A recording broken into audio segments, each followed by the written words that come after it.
मलाई गाली गर्ने ती मेरा प्यारा प्यारा दुश्मनहरूको लागि पनि बोलिरहेको छु। म कहाँ जाँदैछु भनेर मैले भनेको भए सायद मेरो श्रीमतीले घरमै बाँधेर राख्छ। त्यो गाली गर्ने बिचरो 1.5-2 लाखको मोबाइल उसको, त्यसलाई चार्ज गर्दा अलिकति त बिजुली उठाएको त्यो पनि उसको। हाली कुर्सी भए पनि हँसाइदिन्छु म त, किनभने कुरा त्यही हो। पछि अब आफ्नो कुरा पनि कहिलेकाहीँ राख्नुपर्छ क्या। मौका भनेको सधैँ आइपुग्दैन, अन्तिममा वक्ता राखेपछि यही हो।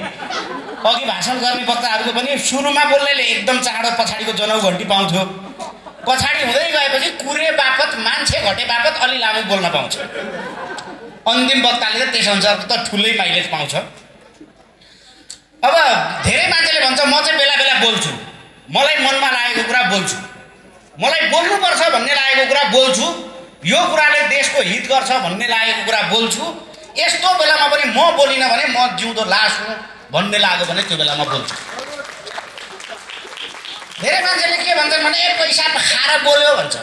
यी पैसा दिन्छ त कसले? कहिले बाहरूले बोलाउँछन् कसरी माग्नु, कहिले दाइहरूले बोलाउँछन् कसरी माग्नु, कहिले भाइहरूले बोलाउँछन् कसरी माग्नु। यहाँ आज के पेमेन्टको केही छ र मोड छैन होइन। अब बुझ्छ कसले?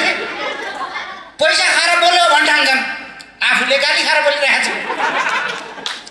पछिल्लो समय फ्रेस 4.5 लाख जति गाली खाएको छु, त्यो मलाई थाहा भएको। अब नभएको त कति हो कति।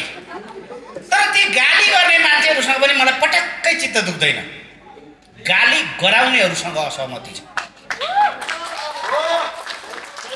तपाईँहरूले पनि बुझिदिनु होला, गाली गर्ने र गाली गराउनेहरू एउटै होइन। त्यो गाली गर्ने बिचरो 1.5-2 लाखको मोबाइल उसको, त्यसलाई चार्ज गर्दा अलिकति त बिजुली उठाएको त्यो पनि उसको, त्यसमा हाल्ने नेट छ डाटा त्यो पनि उसको, यसो हेर्दाखेरि मेरो अनुहार देखेर तातेको दिमाग उसको, त्यसपछि आधा पेज 1.5 पेजसम्मको पनि गाली छ हो। त्यो टाइप गर्दाखेरि त्यो चक्र खुइलेला जस्तो त्यो औँला उसको। भए नभएका शब्द, नराम्रा शब्दहरू छानी छानी गाली गर्नु परेको छ। त्यो डिक्सनरी खोज्न भ्याउँदैन, च्याट जिपिटीमा खोज्ने हात पनि उसको। त्यति गरेर गाली गरेछ मलाई, म किन रिसाउँ?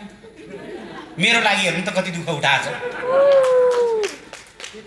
तर सत्य चाहिँ के हो भने त्यो मान्छेहरूलाई पनि के लागेको छ भने यो पनि देश बिगार्ने ज्ञानको एउटा वक्ता हो, प्रवक्ता हो, यसलाई सिद्ध्याउनुपर्छ। तर वास्तवमा मलाई गाली गर्ने ती मेरा प्यारा प्यारा दुश्मनहरूको लागि पनि बोलिरहेको छु, गाली खाइरहेको छु। मलाई राम्रोसँग थाहा छ कि यस्ता मञ्चहरूमा उभिएर पैसा पाउँदैन, भविष्य गुमाइन्छ। तर त्यति हुँदा पनि म बोल्दैछु, तपाईँहरूको अगाडि आइपुगेको छु। यो आजको कार्यक्रममा म आउनको लागि, म कहाँ जाँदैछु भनेर मैले भनेको भए सायद मेरो श्रीमतीले घरमै बाँधेर राख्छ।